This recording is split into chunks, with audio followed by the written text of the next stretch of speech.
की कौन सी उपलब्धि हुई?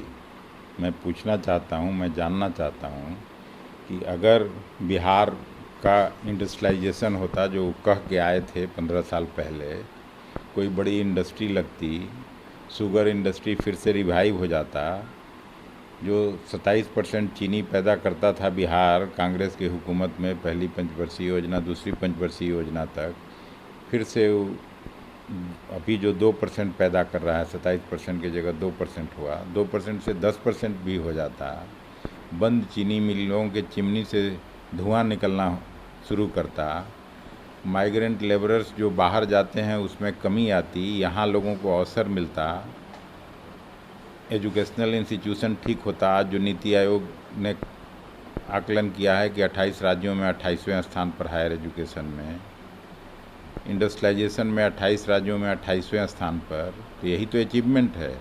हेल्थ सेक्टर में 28 राज्यों में 27वें स्थान पर, आज भी हम लोग ने भी किया।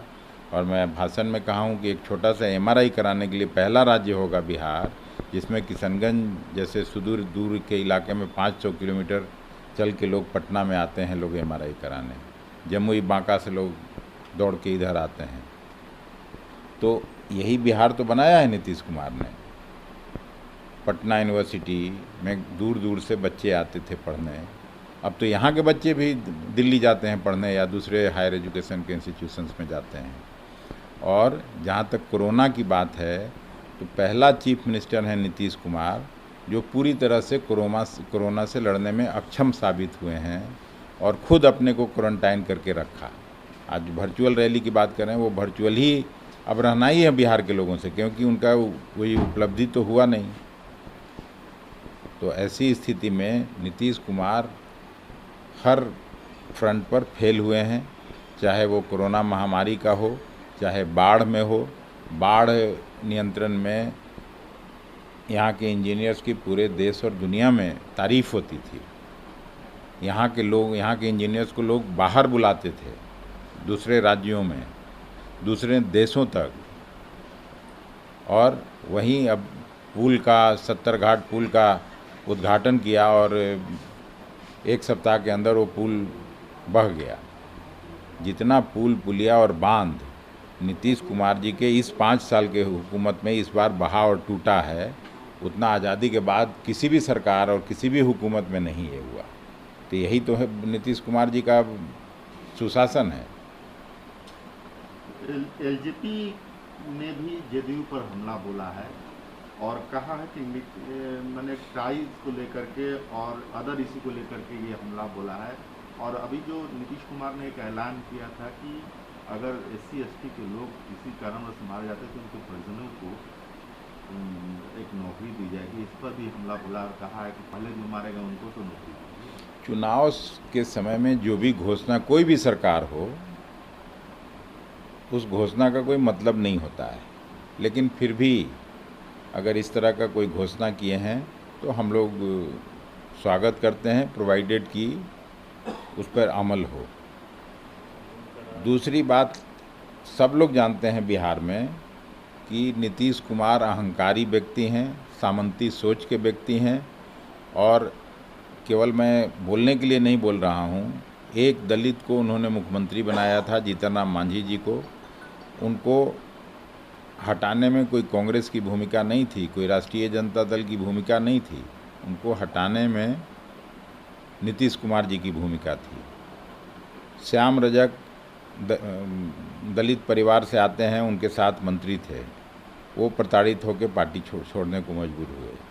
और अभी NDA गठबंधन में रामविलास पासवान जी जो बड़े नेता हैं, जनाधार वाले नेता हैं, उनके लड़के चिराग पासवान जी के साथ किस तरह का व्यवहार कर रहे हैं, ये क्या दर्शाता है कि वो गरीब विरोधी, दलित विरोधी उनका आचरण रहा है। नई शिक्षा नीति को लेकर के प्रधानमंत्री ने सभी गवर्नर्स को कहा है कि इनके हितधारकों में जागरूकता फैलाने की जरूरत है। जागरूकता तो फैलाना चाहिए, उसमें कोई ये नहीं है, लेकिन ये सब चुनाव के वक्त क्यों इस तरह का घोषणा? ये तो कहीं न कहीं इसको लीपापोती करने जैसा होता है। चुनाव के समय का घोषणा का कोई मायने मतलब नहीं हो, चाहे कोई भी सरकार करे। मेरी ही पार्टी का सरकार अगर चुनाव के समय में घोषणा अगर करता है तो उसको कोई विश्वास नहीं करता है। 90,000 के आंकड़े छूने के बाद कोविड-19 की स्थिति भारत में बदतर हो गई है और यह 43 लाख के आसपास पहुंचने जा रही है। 8 सितंबर को पहुंच जाएगी। 25 मार्च को जब प्रधानमंत्री जी ने लॉकडाउन का घोषणा किया था, उस समय देश में कोरोना से संक्रमित लोगों की संख्या केवल 500 थी। लोकसभा और राज्यसभा का सेशन चल रहा था और बीच में रोकना पड़ा था। और अब आज हम लोग कह सकते हैं कि लॉकडाउन का पॉलिसी भारत सरकार का, नरेंद्र मोदी जी का पूरी तरह से फेल हो गया। और उसी का नतीजा है कि आज भारत, हमेशा नरेंद्र मोदी जी देश को, भारत को विश्व गुरु बनाने की बात करते हैं, लेकिन एक ही चीज़ में विश्व गुरु बनाए, वो कोरोना संक्रमण के मामले में। तेजस्वी यादव ने पिछले 34-35 दिन से लगातार संक्रमण के मामले में नंबर 1 पर है भारत। और 90 से 92,000, 78,000 पहले अमेरिका का था, अब हम लोग तो लाख के करीब पहुंचने वाले हैं। तेजस्वी यादव ने नीतीश कुमार के वर्चुअल रैली पर हमला करते हुए कहा कि 30 लाख 40 लाख का व्यूअरशिप की बात करने वाले, सुनने की बात करने वाले 15,000 का भी आंकड़ा नहीं पार करता है।